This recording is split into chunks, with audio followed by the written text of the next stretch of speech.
U.S. opens forced labor trade investigations into 60 countries. On March 12, 2026, the U.S. Trade Representative initiated Section 301 investigations into 60 economies, accounting for 99% of all goods imported into the United States in 2024, over their failure to prohibit the importation of goods produced with forced labor. The list includes China, the European Union, India, Mexico, Japan, Canada, the United Kingdom, South Korea, and Vietnam, among others. If an investigation returns an affirmative finding, the trade representative is authorized to impose tariffs, import restrictions, or both. The same legal authority was used to levy duties on Chinese goods during Trump's first term, and these investigations come directly on the heels of a U.S. Supreme Court ruling in February 2026 that invalidated tariffs previously imposed under a separate authority. The International Emergency Economic Powers Act. Why this matters beyond the headline. This is not a targeted action against one country or one sector. 60 economies, 99% of U.S. import volume. The scope alone signals that the administration intends these investigations as a structural trade policy tool, not a diplomatic signal. The scale of the problem they are responding to is real. The International Labor Organization, ILO, estimates that as of 2021, 28 million people globally are in forced labor.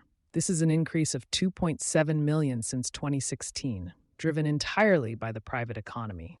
Annual profits from forced labor in the global private economy were estimated at $63.9 billion in 2024. Firms using forced labor incur artificially lower costs, which skews competitive conditions against companies that do not. The U.S. has prohibited the importation of goods produced with forced labor for nearly 100 years. What is new is the enforcement mechanism, using Section 301 to compel trading partners to adopt and enforce equivalent import bans of their own or face retaliatory trade measures. The supply chain implication.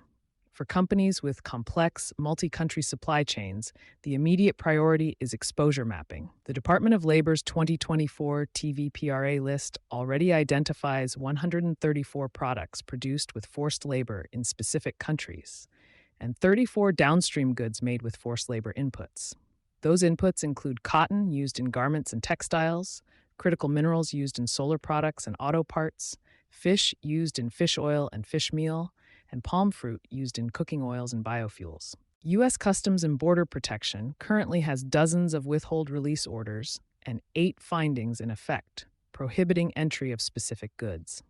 That number is widely understood to understate the actual volume of goods in U.S. commerce with forced labor exposure.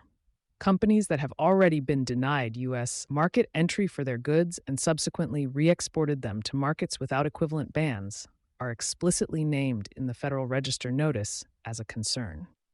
If those third markets are now also under investigation, the arbitrage disappears.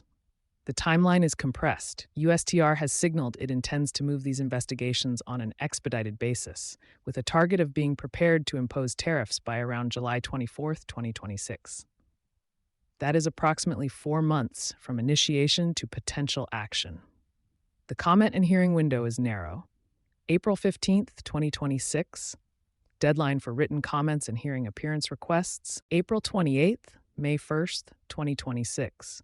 Public hearings at the U.S. International Trade Commission, 500 East Street, SW, Washington, D.C. 7 days after the final hearing day. Post-hearing rebuttal comments due July 24, 2026. USTR target for readiness to impose tariffs if findings are affirmative. This is also running in parallel with a separate set of Section 301 investigations into industrial overcapacity across 16 economies, announced on March 10, 2026. Many of the same countries appear on both lists. What decision-makers should be doing now? The comment period is the operative window. Companies with supply chain exposure in any of the 60 economies, which is most major importers, should assess whether to submit written comments or request time to testify. The USTR is specifically seeking input on which economies are already establishing forced labor import bans, whether existing prohibitions are being effectively enforced, and what scope of duties or import restrictions would be appropriate if action is taken. For sustainability and compliance teams, this is also a forcing function on supply chain due diligence documentation.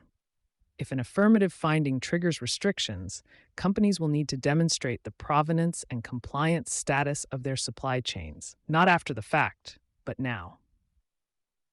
You've been listening to Sustainability Soundbites by Environment and Energy Leader. For partnership opportunities, please reach out to our team.